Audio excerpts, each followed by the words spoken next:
Buenas tardes, estimados estudiantes. Iniciamos la clase de literatura. Recuerden que iniciamos una nueva unidad el mes de junio, así que tienen que colocar su carátula, ya, el valor del mes.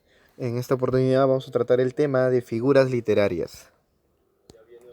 ¿Qué son las figuras literarias?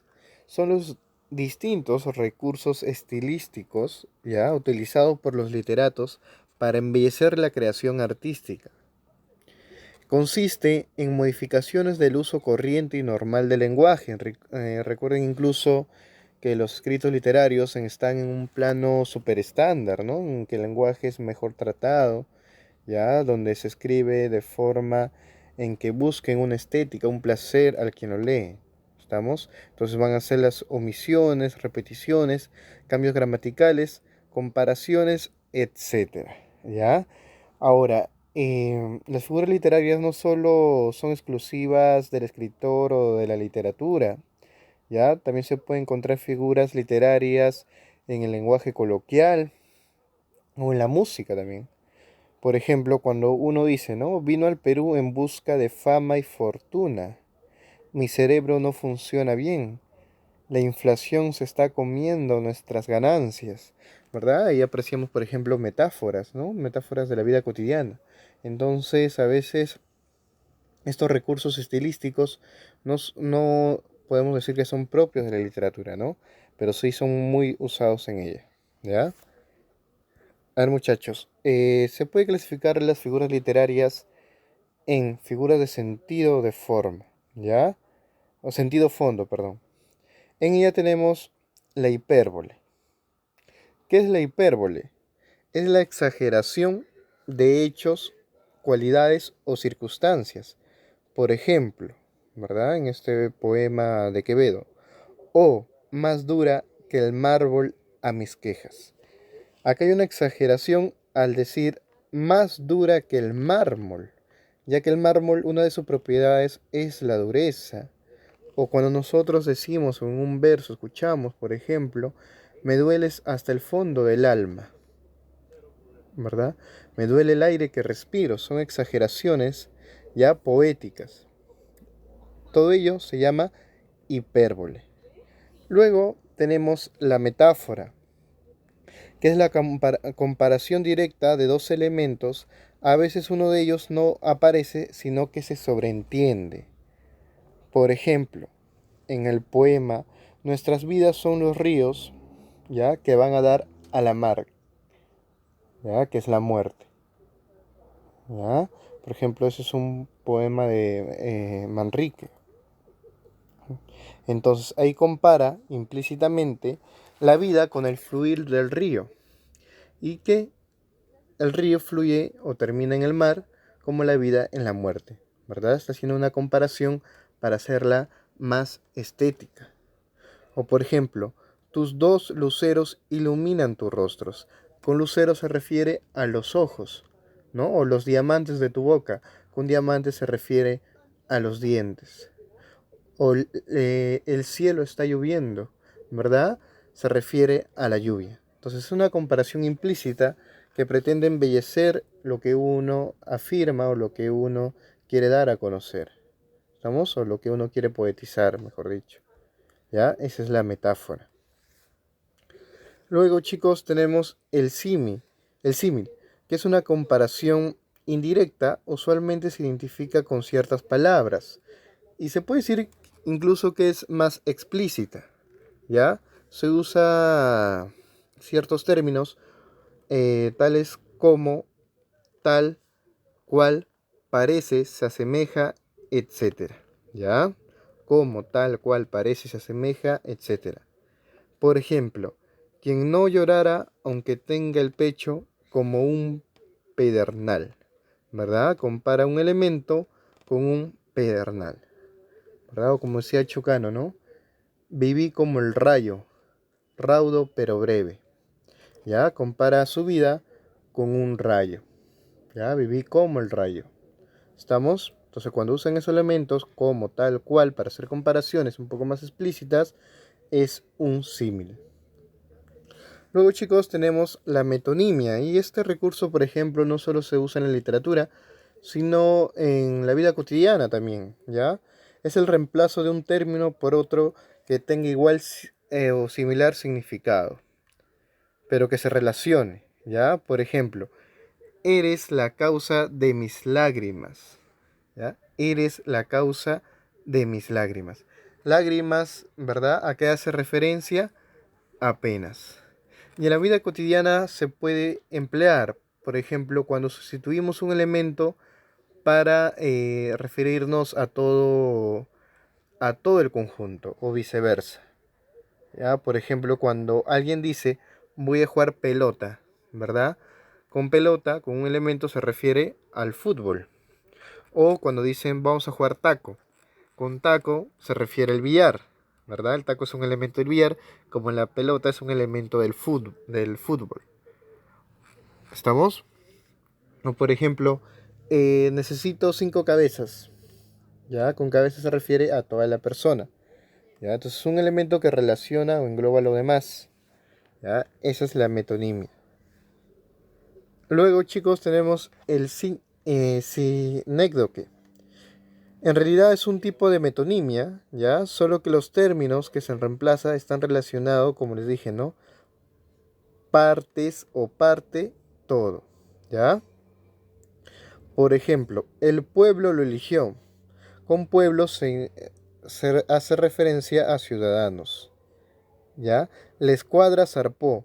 Con la escuadra se refiere a los barcos. ¿Estamos? O por ejemplo en el habla popular, ¿no? Por ejemplo en habla popular o incluso vulgar, ¿no? Cuando dicen hola barrio, ¿verdad? Con barrio hace referencia a esa persona, a ese amigo, ¿verdad? Que está dentro de, ¿ya? Entonces ese es el sinécdoque. Luego tenemos la alegoría. Cuando en una composición poética se suceden metáforas dirigidas todas a un mismo asunto. Este es un conjunto de metáforas, se podría decir. Por ejemplo, no hay príncipe que viva como él. Me toma su desayuno, que toma su desayuno con Aristóteles. Come con Marco Tulio. Toma el té con Helicón y cena con Séneca. ¿Verdad? Es un conjunto de metáforas. ¿Ya?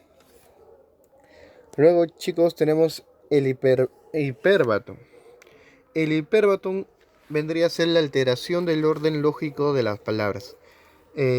La sintaxis, es decir, la estructura oracional del español limeño, ya por lo general es sujeto, verbo, objeto. ¿Qué quiere decir esto? Por ejemplo, Juan regala una mochila.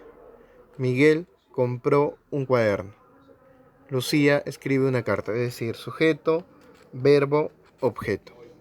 Pero cuando se altera este orden lógico o este orden sintáctico de las oraciones, ya se está empleando hiperbatón para embellecer o hacer más estético los versos. Por ejemplo, este famoso verso de Becker, ¿no? Volverán las golondrinas, eh, volverán las oscuras golondrinas, ¿ya? El orden quizás debería ser las oscuras golondrinas volverán, ¿ya? Las oscuras golondrinas volverán, pero antepuesto el verbo, ¿verdad? Y luego ha puesto el sujeto. Entonces, esas alteraciones, ya, en el orden, se llama hiperbatón. Luego tenemos a la metáfora. La metáfora es la repetición de palabras a inicio de expresiones seguidas, ¿ya? O dicho de otra forma, es la repetición de los términos a inicio de cada verso. Por ejemplo, temprano levantó la muerte el vuelo, temprano madrugó la madrugada, temprano está rodando por el suelo. O los versos de Garcilazos, ¿no? ¿Para quién edifiqué torres? ¿Para quién adquirí honras? ¿Para quién planté árboles? ¿Para quién? ¿Ya? Es una forma de intensificar, ¿no? El verso. Y como ustedes ven acá, siempre repite el mismo término. Temprano, temprano, temprano. En el caso de Garcilaso sería ¿para qué, para qué, para qué? ¿Verdad? Eso se llama anáfora. Luego tenemos la elipsis. ¿ya? Que es la supresión de expresiones porque se sobreentiende y no son necesarias. Por ejemplo, este verso de Chocano. Mi lira tiene un alma. Acá debería decir, mi canto tiene un ideal, pero simplemente se suprime para que ya se sobreentiende o por musicalidad del mismo verso, ¿no? Mi lira tiene un alma, mi canto un ideal. Incluso hay una coma elíptica, ¿no? Que reemplaza el verbo. ¿Ya? Mi lira tiene un alma, mi canto un ideal. ¿Ya? Entonces, el ido, suprimo, omito, el verbo tienen porque ya se sobreentiende. ¿Estamos? Eso es elipsis. Ah, verdad. Antes que me olvide, estas figuras ya son de dicción o de forma, ¿ya? Intervienen ya más lo fonético, el sonido. Luego tenemos el polisíndeton. Es la utilización de varias conjunciones en los versos, por ejemplo, el i, o, ya, reiteradamente.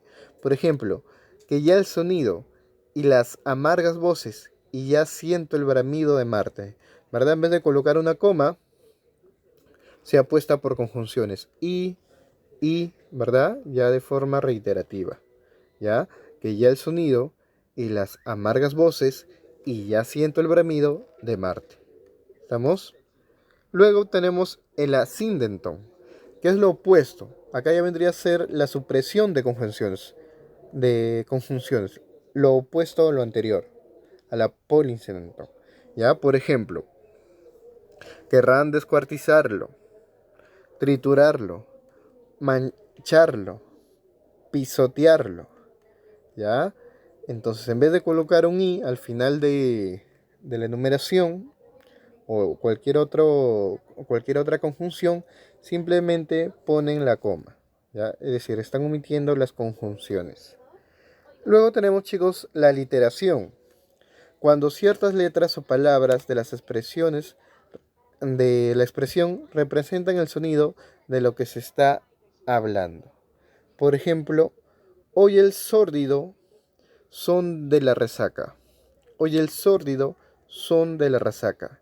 Infame turba nocturnas aves. ¿Ya? Es decir, ciertas palabras de la expresión representan el sonido de lo que se está hablando. ¿Ya? Hoy el sórdido son de la resaca. ¿Ya? Es decir, la resaca produce un sonido. ¿Ya? Infame turba de nocturnas ave. ¿Ya? Entonces tenemos figuras de dicción y forma, el hiperbatón, la anáfora, la elipsis, ¿ya? El polisíndenton, asíndenton y la aliteración. ¿Sí, chicos? Acá les he colocado una pequeña práctica, ¿ya? La van a resolver y la envían al foro. Y también les voy a colocar una prueba en la plataforma. Eso sería todo, chicos. Muchas gracias.